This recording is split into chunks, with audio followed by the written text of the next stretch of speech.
Art. It's something that many of us take for granted, whether it's music, books, video games, movies, or photography. But my two favorite types of art include video games and movies. I think it's because all the best pieces of art can come together in one of those genres: music, writing, and photography. Video games are especially unique in that they are an interactive art form, putting you at the center of everything. It's a shame that people who don't play video games or critique them for the sake of them being a video game don't understand this. In my life, I was first introduced to video games in 2003. At the time, I was 3.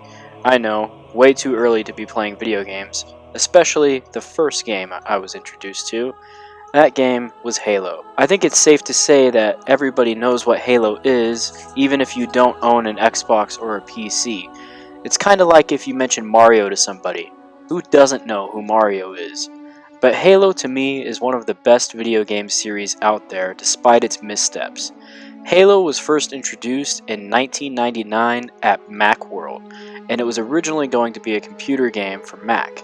Clearly that had changed by its release in 2001 along with the Xbox, and man, it couldn't have turned out for the better.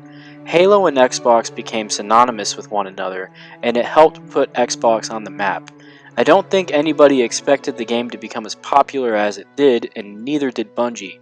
The game had generated such a massive fan base that its sequel broke records, outgrossing Pirates of the Caribbean 2, becoming the highest grossing piece in the entertainment industry in 2006.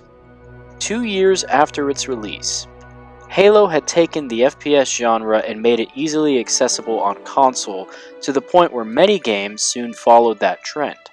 We have Halo to thank for the current FPS games, although for many years Halo remained a unique experience compared to other shooters, but the gameplay wasn't the only thing that made the game stand out to me. Halo had an incredible story and amazing music. I don't believe that Halo would be nearly as popular without Marty O'Donnell's work on the music. Everything fits perfectly with the tone and atmosphere of the game. Halo 1 starts out with a sense of mysterious music as we see the Pillar of Autumn and the Halo Ring.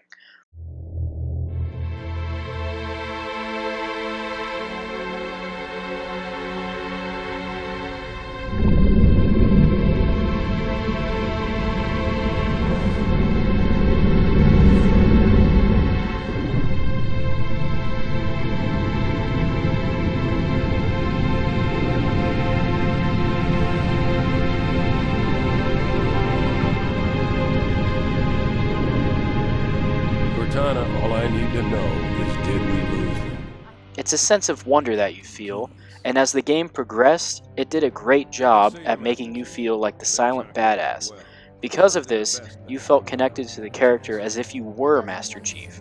A good thing too, because that's what Bungie was trying to achieve, and you also had the comic relief of Cortana and Johnson. Sleep well?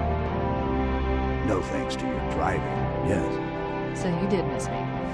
Man, we let those dumb bugs out in the middle of nowhere to keep from getting their filthy claws on Earth. But we stumbled on to something that's so hot for them that they're scrambling over each other to get it. Well, I don't care if it's God's own anti-son of a bitch machine or a giant hula hoop. We're not gonna let them have it. What we will let them have is a belly full of lead and a pool of their own blood to drown in.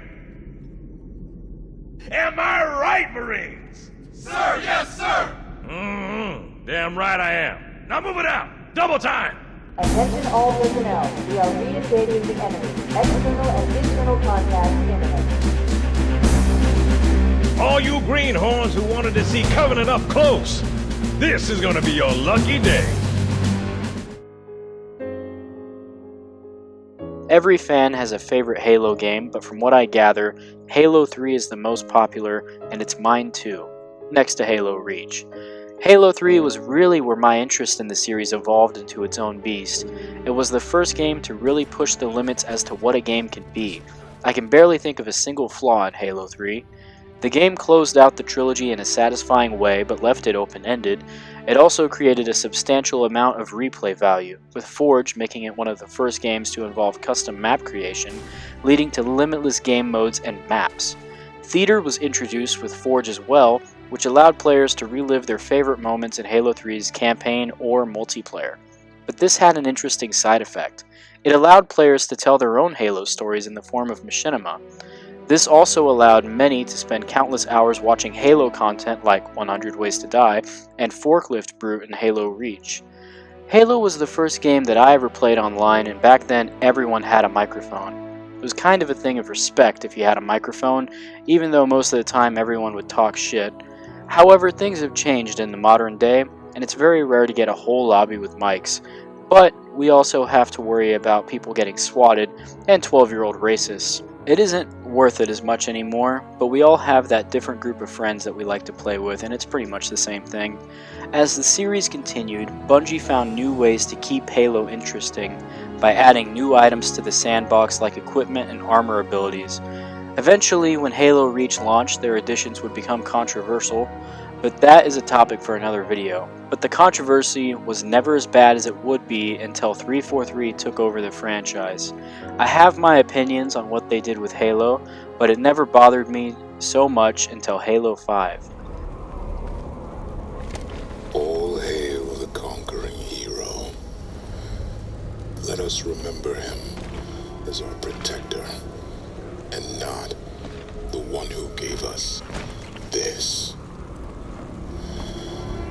As our savior, and not our betrayer. Let us see him forever as you, and not as you. All hail the conquering hero. The one who was supposed to save us all. But now I must save us from you. The game had a poor campaign and a heavily monetized multiplayer. It also launched with key features missing, like Forge, Theater, and even Split Screen.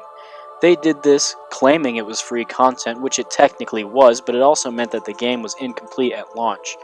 Most fans would agree that Halo 5 is the worst in the mainline series by far, and that the games would never be the same again. Fast forward to 2018, and the reveal trailer of Halo Infinite showcases a return to form with the classic art style returning, taking place on an actual Halo ring and seemingly classic music. At the very least, this was showing that the campaign would be a return to classic Halo, but it also proved one thing: 343 was listening to the fans. I think that continued MCC support proves this theory. After 3 years of complaining about the direction 343 had taken, they started to revert back to classic Halo. This kept many of the fans, including myself, very eager to see what they had planned. The following year, we got our first look at the introduction of the game. It's weird that a 6-minute clip can look better than the previous entry in the series. We were introduced to a new character who the community had taken to calling Brohammer, and in just a short amount of time, we were connected with this character. He's been trapped in space and he just wants to go home to his family. Then when a friendly signal appears, he immediately investigates and sees classic Master Chief floating out in space. He brings him in and is able to revive him. Brohammer shouts, "We're going home." This line is not just about him, but about the game itself returning to its roots. Welcome back, Chief. Chief then gets straight to business and asks what happened. We see that they lost the war, and then they are attacked by an unknown force. No. Not then. Not again. We need to run. No, we need to fight. Get ready.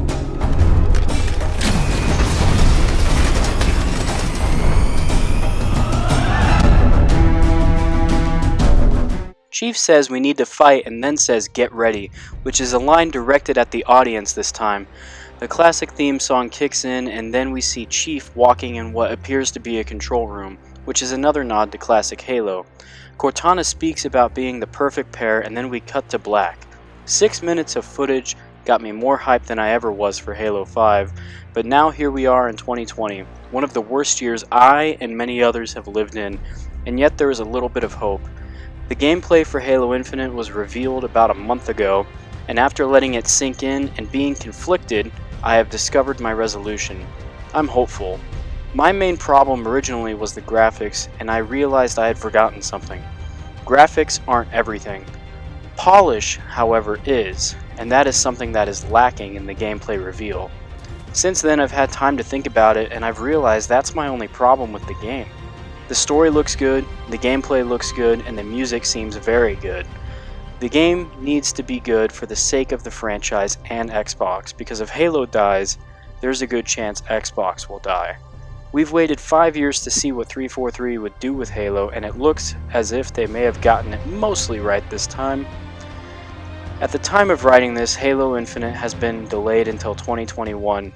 This is a good move. We all saw the reveal, and even Halo fans agree that it needs more work graphically. Joseph Staten has been brought back in, and I can't be happier. If Halo Infinite is a return to classic Halo, it should be extremely popular. It's the first Halo to have free-to-play multiplayer, essentially allowing anyone to play it, and it will also be available on 4 platforms day one: Xbox One, Series X, PC, and xCloud. Only in rare cases are games delayed and don't turn out good. This proves to me that Xbox is the most consumer-friendly video game brand out there, but that's an opinion and not a fact, and if I've taken anything away from that, it's that I'm very hopeful for Halo Infinite.